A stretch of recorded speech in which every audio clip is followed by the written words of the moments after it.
오늘 설교 제목 현실 하나님의 세계라는 제목은 유진 피터스 목사님이 쓴 책 제목을 그대로 제가 이렇게 따왔습니다. 현실 하나님의 세계.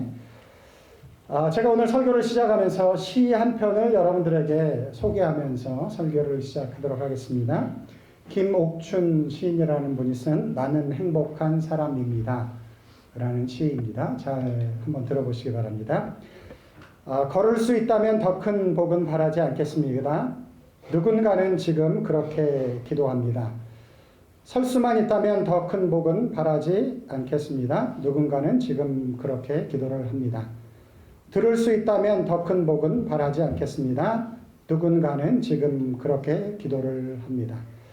말할 수 있다면 더 큰 복은 바라지 않겠습니다. 누군가는 지금 그렇게 기도를 합니다.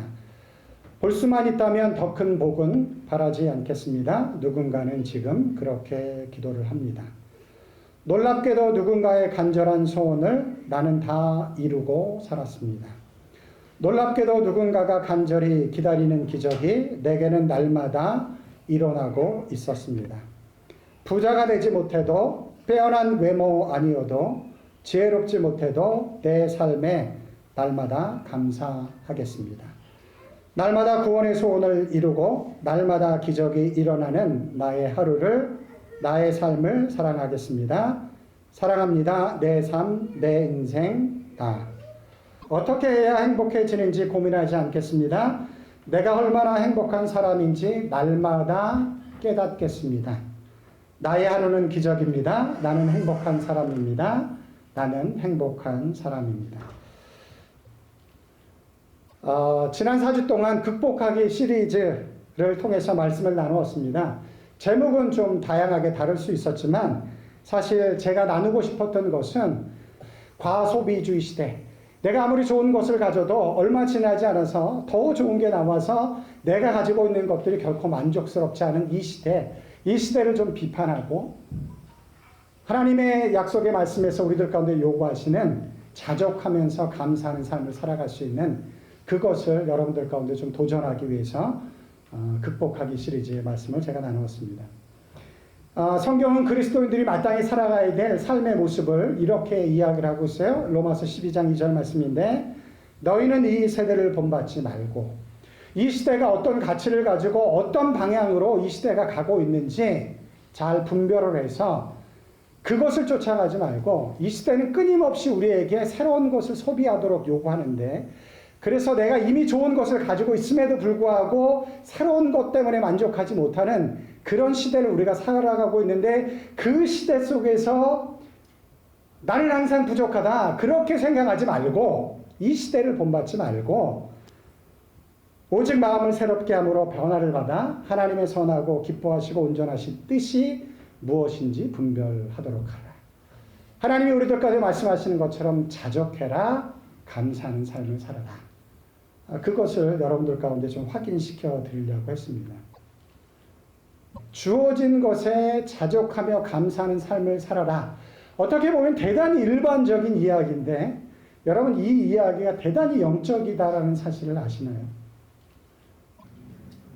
여러분은 여러분의 삶이 하나님의 통치와 구원 속에 담겨져 있다라고 믿으시나요?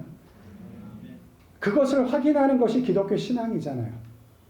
내 삶이 하나님의 통치와 구원 속에 담겨져 있다라는 것을 저는 믿습니다. 분명히 믿습니다. 저는 분명하게 믿어요. 그런데 하나님의 통치와 구원 속에 내 삶이 담겨져 있다 할지라도 내 삶을 보면 여전히 부족한 것도 있고 아쉬운 것도 있어요. 그러나 그 부족함과 아쉬움이 하나님의 통치와 구원을 제한시키진 않습니다. 무력화시키진 않아요. 여전히 부족한 것이 있고 아쉬운 것이 있어도 여전히 내 삶은 하나님의 통치와 구원 속에 담겨져 있다는 것을 저는 결코 부인할 수 없어요. 저는 분명하게 믿습니다.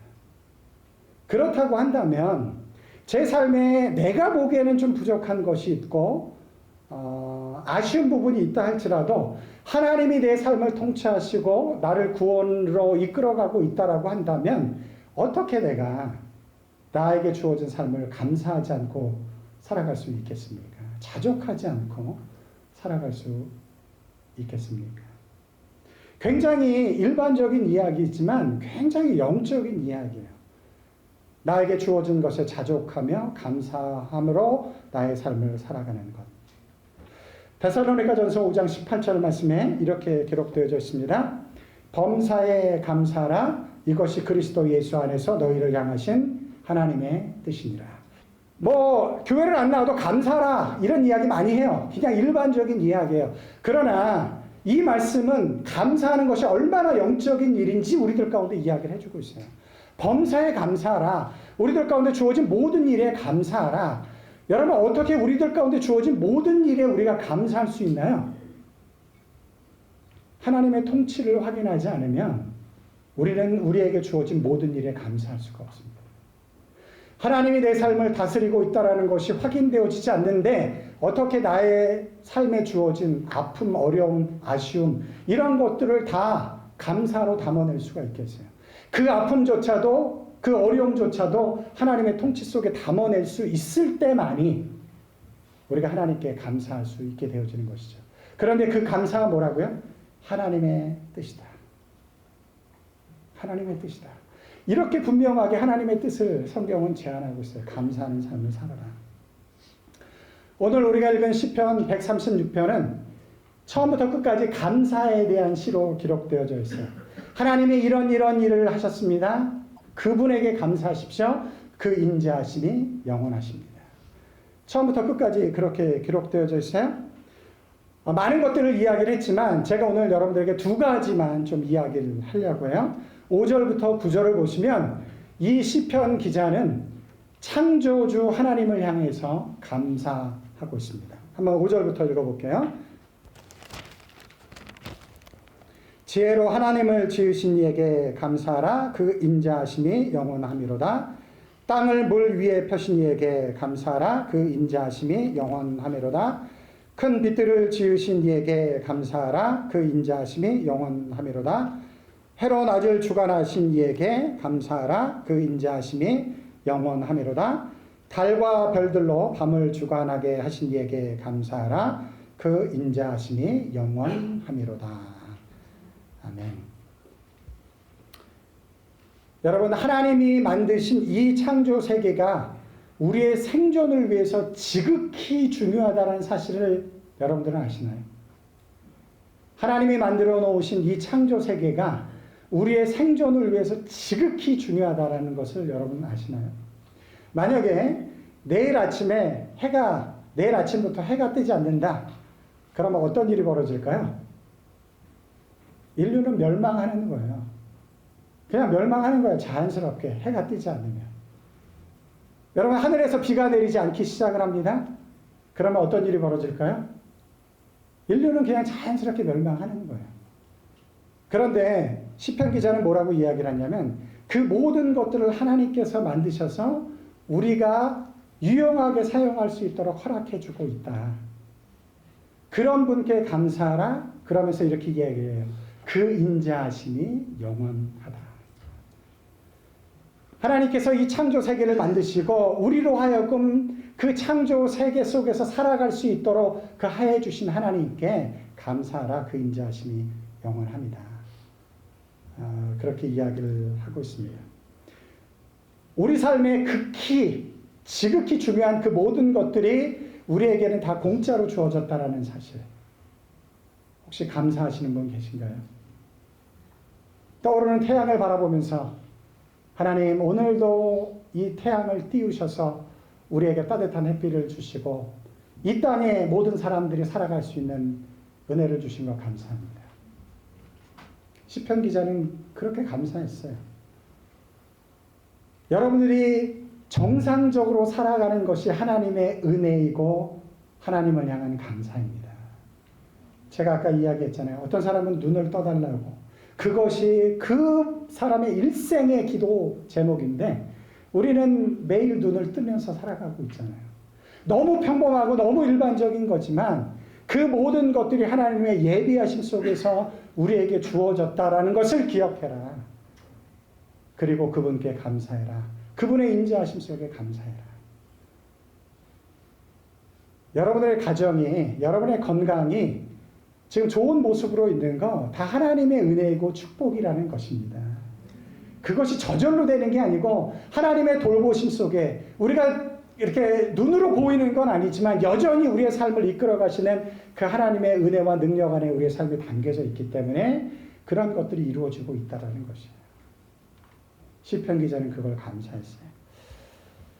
지난 목요일 날 우리 이제 말씀 묵상 큐티를 하는데 우리 이미선 집사님께서 아주 재미있는 이야기를 저에게 들려주셨어요. 집사님 집 앞에 큰 이렇게 나무가 있더라고요. 굉장히 멋있는데 이제 낙엽이 다 떨어졌는데도 나름 굉장히 멋있대요. 그런데 그 나무 뒤편으로 이제 아침에 이렇게 태양이 떠오르는데요. 근데 그 나무에게 비춰진 아침에 태양이 떠오를 때도 이렇게 붉은 노을처럼 비춰질 때가 있잖아요. 그렇게 비춰지면서 나무가 너무너무 멋있게 이렇게 비춰지는 거예요. 그래서 너무너무 멋있다라고 생각을 했는데 이제 별이가 옆에서 딸 별이가 옆에서 같이 보고 있었는데 별이가 뭐라고 이야기를 했냐면 야 하나님이 우리를 보고 계시네 이렇게 이야기를 했다라는 거예요. 대단한 영성 아닙니까? 떠오르는 태양을 보면서 하나님이 우리를 보고 계시네. 그 태양과 더불어서 그 태양의 얼굴 모양이 됐고 아마 그 나무가 이제 이렇게 얼굴의 윤곽을 만들어냈던 것 같아요. 그 모습을 보면서 하나님이 우리를 보고 계시네. 그렇게 이야기를 했다라는 거예요. 여러분 아시나요? 어린아이와 같지 아니하면 천국에 올 자가 없다. 그런 영성을 우리가 좀 배워야 되지 않겠습니까? 이 땅에 하나님께서 만들어 놓으셔서 우리를 살아갈 수 있도록 유지할 수 있도록 만들어 놓으신 그 모든 것들을 바라보면서 하나님이 나를 지켜보고 있구나. 나를 돌보시고 계시구나. 그렇게 감사할 수 있다면 우리의 삶이 과연 얼마나 풍성할 수 있을까? 제가 저 마운트에서 우리 예배 드릴 때 아침에 웰컴베이에서 차를 타고 마운트로 갈 때 다리를 넘어가잖아요. 그때 그 태양빛에 비춰진 그 자연들을 볼 때 제가 너무너무 감사한 적이 많아요. 정말 하나님 이 멋진 자연 속에서 하나님 저를 이곳에 두시고 이 자연을 통해서 하나님의 은혜와 섭리들을 깨닫게 하시니 너무 감사합니다. 세상 많은 사람들이 부러워하는 뉴질랜드 땅에서 우리가 살아가고 있는데 어떻게 보면 천국 다음으로 멋지다라는 이 땅의 천국이라고 하는 이 뉴질랜드에서 살아가고 있으면서도 우리의 마음이 그렇게 궁핍하면 어디 가서 우리가 하나님의 은혜를 누릴 수 있겠습니까? 별이의 영성을 좀 본받아 가지 않겠어요?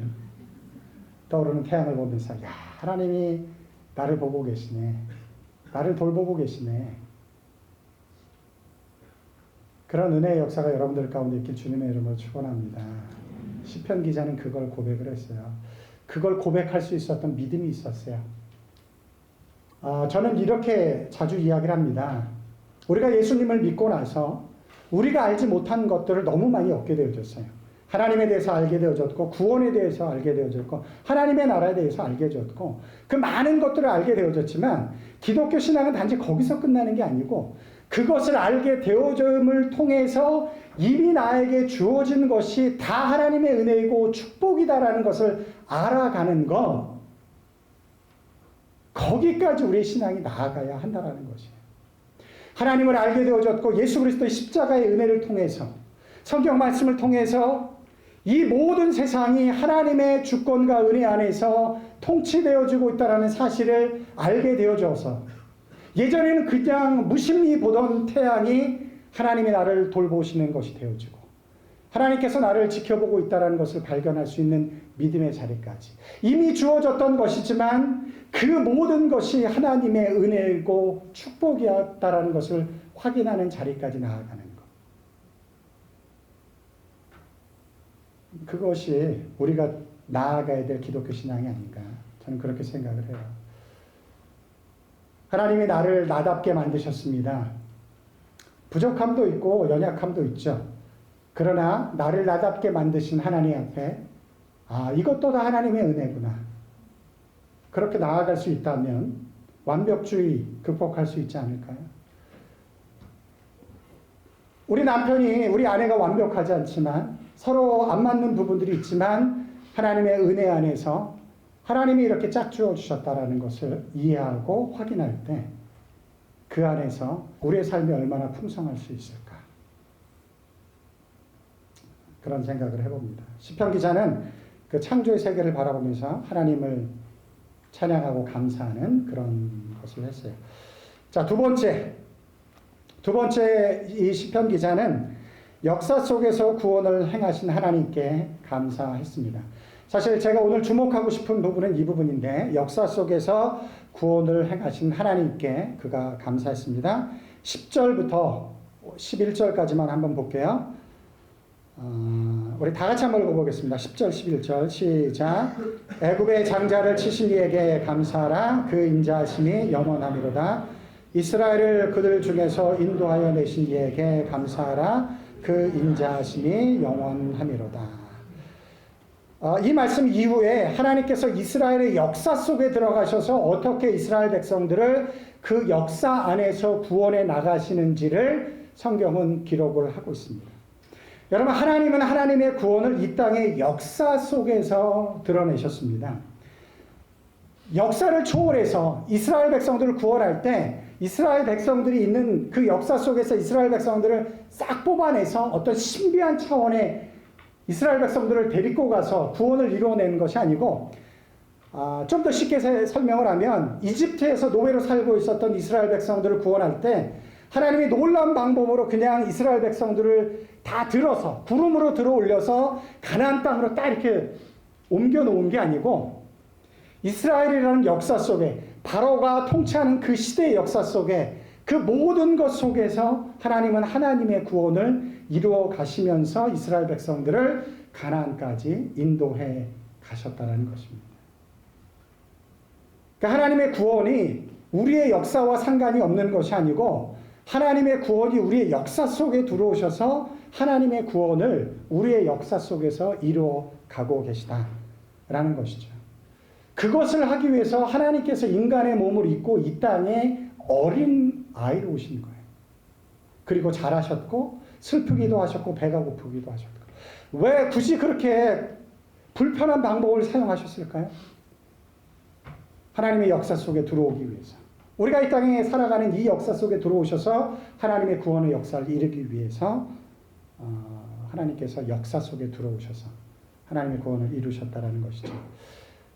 이것을 이해하는 건 굉장히 중요합니다. 왜냐하면 마찬가지로 나의 구원을 위해서 하나님은 나에게 주어진 현실을 배제하지 않고 하나님은 나의 현실 속에 들어오신다라는 것입니다. 우리가 살아가고 있는 우리의 삶의 현실, 우리의 삶의 역사, 하나님의 구원은 그 모든 것들을 배제하고 우리를 구원해내는 게 아니고, 우리가 살고 있는 삶의 현실과 역사 속에 하나님이 들어오셔서 그 현실의 세계를 하나님의 세계로 바꿔 나가시며 우리를 구원해 나가고 있다는 것입니다. 그래서 그것으로 인해서 우리의 현실이 하나님의 구원과 동떨어져 있는 게 아니고, 도리어 그 현실이 하나님의 세계가 되어지는, 하나님의 구원의 역사를 만들어 나가시는 하나님의 구원의 현장이 되어진다라는 것이죠. 그런데 많은 분들이 그것을 놓치고 신앙생활을 하시는 분들이 계세요. 마치 나의 현실은 하나님의 통치 속에 전혀 들어올 수 없는 현실, 그래서 하나님과는 전혀 관계가 없는 삶의 현실, 역사로 생각을 하고 거기서 벗어나는 것이 하나님의 구원이다 라고 생각하시는 분들이 꽤 많은데, 사실은 하나님은 우리의 역사, 우리의 삶의 현실 속에 들어오셔서 스스로 자기를 제한하시고 우리들 가운데 들어오셔서 하나님의 구원의 역사를 이루어 나가신다는 것이죠. 대표적인 예가 바로 요셉입니다. 요셉의 이야기를 좀 해볼게요. 요셉은 4명의 배다른 엄마에게서 태어난 12명의 아들들 속에 11번째 아들로 태어납니다.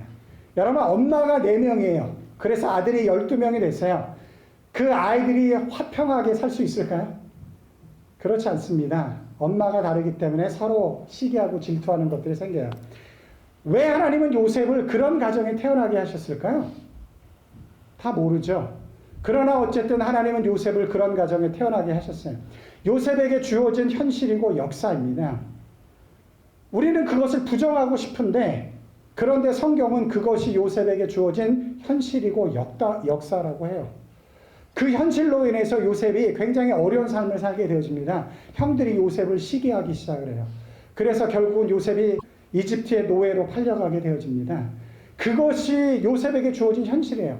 요셉이 이집트의 국무총리가 돼야만 돼야 됩니다. 하나님이 이런 방법 사용하지 않고 그냥 요셉을 잘 키우셔서 어느 날 이집트의 국무총리를 그냥 갖다 딱 세우면 되잖아요.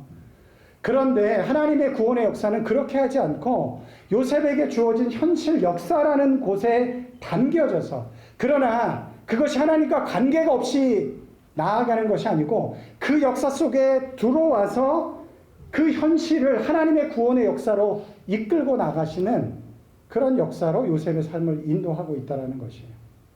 창세기 39장 1절부터 3절을 보시면 이렇게 기록되어져 있어요. 요셉이 이끌려 애굽에 내려가매 바로의 신하 친위 대장 애굽 사람 보디발이 그를 그리로 데려간 이스마엘 사람의 손에서 요셉을 사니라. 이게 요셉의 현실이 됐습니다. 역사가 됐어요. 귀한 아들에서 지금 다른 나라 보디발의 종이 노예가 되어지는, 왜 하나님은 이런 현실을 요셉에게 허락하셨을까요? 우리가 다 알 수는 없어요. 그런 걸 다 알 수는 없어요. 그러나 어쨌든 그것이 요셉의 현실이 됐습니다. 역사가 됐어요. 그런데 놀라운 건 뭐냐면 그 역사의 현실 속에서 하나님이 그를 끄집어내는 게 아니고 하나님이 그 요셉의 역사 현실 속에 들어간다라는 거예요. 그의 현실이 하나님의 세계가 되도록 하나님께서 그 역사 속에, 그의 현실 속에 들어가신다라는 거예요. 2절 말씀에 이렇게 기록되어져 있습니다. 여호와께서 요셉과 함께 하심으로. 하나님께서 하나님 스스로를 제한시키시고, 하나님이 능력이 없어서 요셉을 그 자리에 두셨겠어요? 얼마든지 그 자리에서 빼낼 수 있지만 하나님이 스스로 당신을 제한하시고 요셉이 있는 그 현장, 현실, 그의 역사 속에 하나님이 스스로 들어가세요. 여호와께서 요셉과 함께 하심으로, 그래서 뭐라고 이야기를 합니까? 그가 형통한 자가 돼요. 그의 주인 애굽 사람의 집에 있으니 그의 주인이 여호와께서 그와 함께 하심을 보며 또 여호와께서 그의 범사에 형통하게 하심을 보았더라. 요셉의 현실이 어떻게 됐죠? 형통하게 됐어요. 어떻게 형통하게 됐죠? 하나님이 요셉의 현실 속에 들어왔기 때문에 그렇습니다. 요셉의 현실을 하나님의 세계로 바꿔 놓았기 때문에 그래요. 하나님의 구원이라는 것이 단지 요셉을 그 상황 속에서 끄집어내는 것만이 아니고 요셉에게 그 주어진 현실 속에 하나님께서 들어가심으로 그 주어진 현실을 하나님의 세계로 만드셔서 하나님의 구원의 역사, 통치의 역사를 이루어 나가셨다라는 것이죠. 그렇게 요셉의 삶은 형통한 삶이 되어졌다는 것이죠. 여러분, 하나님이 다윗을 이스라엘의 왕으로 기름 부으셨어요. 그러나 왕으로 기름 받은 그 다윗에게 주어진 현실은 뭐였나요? 사울 왕에게 쫓겨다니는 신세였어요. 그러나 그 현실이 다윗을 다윗답게 만들어 나간다는 것이에요. 그 현실이 다윗을 다윗답게 만들어서 결국은 다윗 왕이 되게 한다는 것입니다. 하나님이 요셉이나 다윗의 고통스러운 현실을 배제한 것이 아니고 그 현실 속에 하나님께서 들어가셔서 그 현실을 하나님의 세계로 만들어 가셨습니다. 그렇게 하나님의 통치가 우리들 가운데 확인되어지는 거예요. 우리는 주로 이렇게 기도를 합니다. 하나님, 이런 어려움이 있어요. 이거 싹 바꿔주세요. 그런데 안 바꿔줘요. 그러면 하나님이 역사하지 않아. 하나님은 나와 함께 하지 않아. 아닙니다. 물론 하나님이 그렇게 역사할 때도 있죠. 그러나 하나님이 그런 어려움을 우리들 가운데 줄 때 그 어려움을 그냥 두시고 하나님이 그 어려움 속에 우리의 현실 속에 들어오셔서 그 어려움을 통해서 우리를 구원하시며 우리를 하나님의 통치 속에 두게 하시는 하나님의 계획과 역사가 있다는 것이에요. 우리는 그렇지 않으면 하나님을 잘 의지하지 않아요. 그것이 인간의 본질입니다. 우리가 편안하면 하나님을 잘 의지할 것 같죠? 그러나 그렇지 않습니다. 우리는 편안하면 하나님을 자꾸 떠나려고 해요. 내 능력으로 살아가려고 해요. 그래서 하나님은 때로는 우리 삶 가운데 어려움을 주는 거예요. 그 어려움이 하나님이 없기 때문에 온 것이 아니고 도리어 그 어려움 때문에 하나님이 내 삶에 개입하는 것일 수 있다는 것이에요. 그래서 단지 내 삶 가운데 오는 어려움을 배제하는 것만이 하나님의 구원이 아니고 그것을 품고 나아가지만 그 안에 하나님의 통치가 들어와서 내 삶을 하나님의 세계로 만들어 나가는 것, 그것 또한 하나님의 구원이고 하나님의 역사라는 것. 창조주 하나님을 찬양했고 감사했고 역사 속에 들어오셔서 그들의 역사의 아픔을 함께 품고 하나님의 구원을 이루어 나가셨던 그 하나님을 바라봤던 시편 기자는 그분이 이제는 우리의 삶 가운데 들어오셔서 역사하고 있는 것을 감사하게 되어집니다. 23절, 24절 말씀 다 같이 읽어볼게요. 시작. 우리를 비천한 가운데서도 기억해 주신 이에게 감사하라. 그 인자하심이 영원하미로다. 우리를 우리 대적에게서 건지신 이에게 감사하라. 그 인자하심이 영원하리로다. 이 말씀을 보면 우리는 이렇게 이야기를 했어요. 하나님이 계시다면 우리를 비천한 자리에 두지 않으면 되잖아요. 우리는 그걸 원해요. 그러나 우리의 삶의 현실은 그렇지 않습니다. 그러나 그 비천한 자리가 때로는 하나님의 구원을 이루는 도구가 되어집니다. 하나님이 그 자리에 들어오셔서 우리를 구원하심으로 하나님의 능력이 구원이 무엇인지를 우리들 가운데 보여주신다는 것이죠. 여러분들 가운데 주어진 현실, 그것이 하나님의 통치하시는 세계가 될 수 있습니다. 믿으시나요? 우리가 그걸 믿지 않고 어떻게 하나님을 믿을 수가 있나요? 우리에게 주어진 삶이 때로는 아쉬움도 있고 어려움도 있고 낙심되어지는 일들도 있고 모순도 있고 불합리함도 있지만 물론 그 안에서 우리의 잘못 때문에 우리의 죄 때문에 아니면 우리의 나태함이나 게으름 때문에 만들어진 것이라면 우리가 마땅히 책임을 지고 극복해야 되지만 그러나 우리가 다 이해할 수 없는 뜻 안에서 하나님이 우리들 가운데 허락되어진 것들이라고 한다면 그 모든 것이 하나님의 세계가 되어져서 그 안에서 하나님이 우리를 통치하고 있다 라는 것을 여러분들은 믿으시나요? 그것을 믿을 수 있는 여러분들이 되시길 바랍니다. 여러분의 인생에 다가오는 그 극복해야 될 것들, 저는 이것만 확인되어지면 다 극복할 수 있다고 믿어요. 이것만 확인되어지면 나에게 주어진 삶의 현실이 하나님의 세계가 되어진다.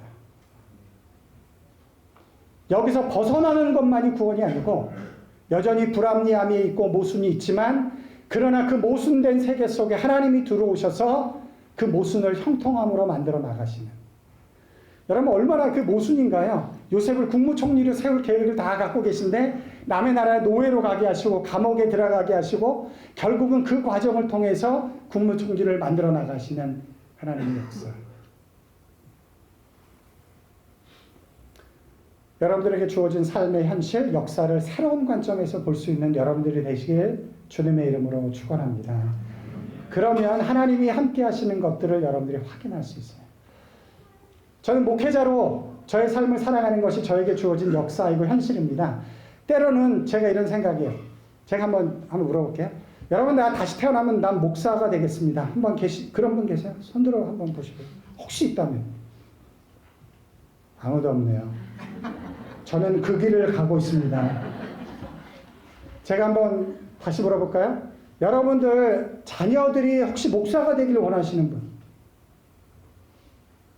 아무도 없네요. 저는 그것이 저의 삶이고 역사입니다. 때로는 이런 생각이 들 때도 있어요. 세상 사람들은 다 다양한 직업을 가지고 그렇게 살아가는데 왜 나는 목사로 이 땅에서의 삶을 살아갈까? 그런 생각이 들 때도 있어요.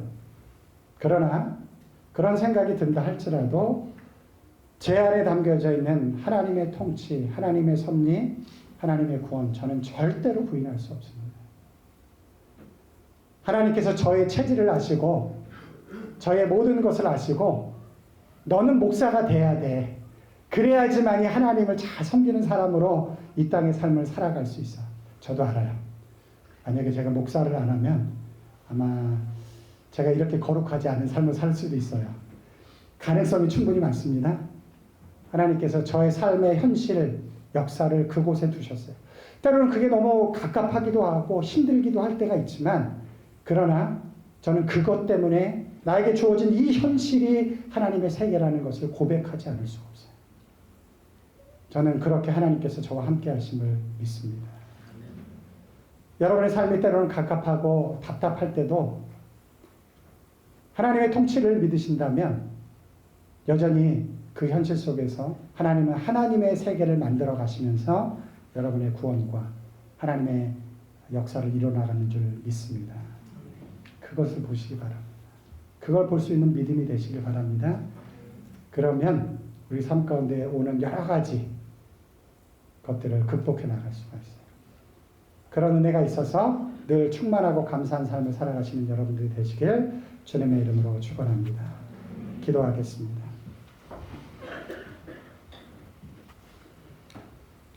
사랑하시는 아버지 하나님, 우리가 이 땅의 삶을 살아가면서 때로는 우리가 다 이해할 수 없어서 답답하기도 하고 어렵기도 한 삶의 모습이, 역사가 우리들 가운데 있기도 합니다.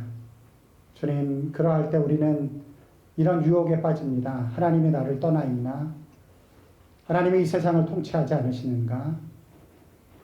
그러나 하나님은 그 제한된 역사 속에 들어오셔서 여전히 우리를 하나님의 구원의 역사로 이끌어 가시는 줄 믿습니다.